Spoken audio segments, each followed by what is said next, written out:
प्रिय भाई और बहनों, हम योना की किताब के ऊपर अध्ययन कर रहे हैं और आज उसका दूसरा अध्याय 1 से लेकर 10 पद तक हम थोड़ी देर के लिए मनन करेंगे। यहां देखेंगे हम गहराई में भी परमेश्वर का अनुग्रह। कभी ऐसा समय आया है मेरे और आपके जीवन में जब मुझे और आपको लगा हो कि अब सब खत्म हो गया है, सारे रास्ते बंद हैं, उम्मीदें खत्म हैं, कोई सुनने वाला नहीं। योना भी उसी हालत में था।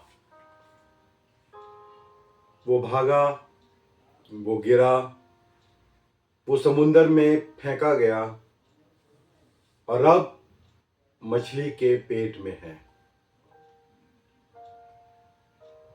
मानवीय नजर से यदि देखें तो लगता है कि कहानी खत्म हो गई है, लेकिन परमेश्वर के नजर से कहानी अभी शुरू हुई है। यही हमारा आज का संदेश है। जब इंसान खत्म होता है, वहां परमेश्वर काम शुरू करता है। योना के गहराई में जाने का क्या कारण था? योना क्यों इस हालत में पहुंचा? परमेश्वर की आज्ञा सुनी लेकिन मानी नहीं, भाग गया। हमने देखा हमारा पाप सिर्फ हमें ही नहीं गिराता, उससे हमारा परिवार भी प्रभावित होता है, समाज भी प्रभावित होता है और परमेश्वर का नाम भी खराब होता है। लेकिन यहां एक गहरी बात समझने वाली है। परमेश्वर हमें सजा देने के लिए नहीं, सुधारने के लिए अनुशासन देता है।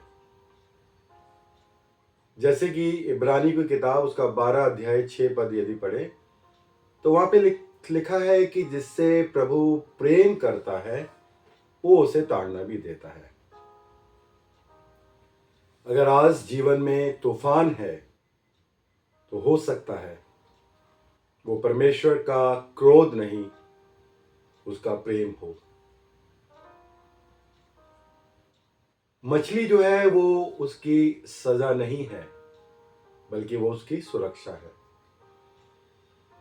जब योना समुंदर में गिरा तब क्या होना चाहिए था? मृत्यु। लेकिन क्या हुआ? परमेश्वर ने एक बड़ी मछली को भेजा। लोग कहते हैं कि ये कैसे संभव है, लेकिन जरा सोचिए, जिसने सारे आकाश को बनाया, जिसने सारी कायनात को बनाया, जिसने समुंदर बनाए, जिसने जीव जंतु, पेड़ पौधे, वनस्पति बनाए, जिसने सारा और हन्ना जैसे वृद्ध अवस्था में उनको संतान की आशीष दी, जिसके कहने मात्र से सब कुछ हो जाता है, क्या वो एक मछली को आदेश नहीं दे सकता? मछली ने योना को खाया नहीं, उसे प्रोटेक्ट किया, उसे संरक्षित किया। मछली सजा नहीं थी, वो परमेश्वर की एम्बुलेंस थी, उसका इंतजाम था। कई बार जो हमें मुसीबत लगती है वो असल में परमेश्वर की सुरक्षा होती है। गहराई से निकली हुई उसकी सच्ची प्रार्थना को हम देखते हैं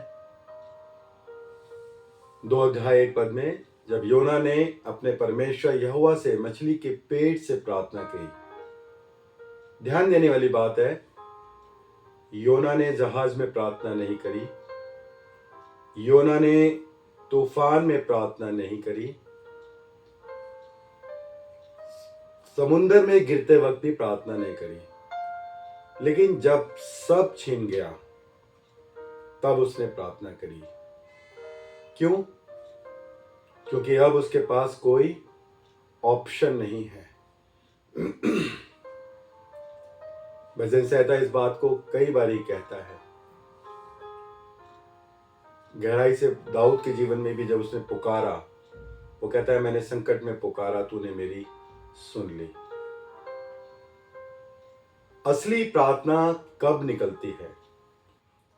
जब हमारा अहंकार टूट जाता है, जब इंसान खाली हो जाता है,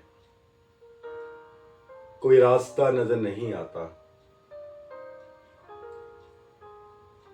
अपना हर हमसे निगाहें फेर लेता है, तब हमारे दिल से वो प्रार्थना निकलती है। परमेश्वर को परफेक्ट शब्द नहीं चाहिए, उसे टूटा हुआ दिल चाहिए। अंधकार में भी परमेश्वर उपस्थित था। सोचने वाली बात है, वो मछली के पेट में है, चारों ओर अंधेरा है, बदबू है, वो हिलडुल नहीं सकता है, अकेलापन है, कोई रास्ता नहीं है, लेकिन वही जगह प्रार्थना का स्थान बन गई। इसका मतलब क्या है? कोई भी जगह इतनी अंधेरी नहीं जहां परमेश्वर की सुनवाई ना हो। मैं और आप चाहे पाप में गिर गए हों, डिप्रेशन में हो, या जीवन से हार चुके हों, परमेश्वर अभी भी सुन रहा है।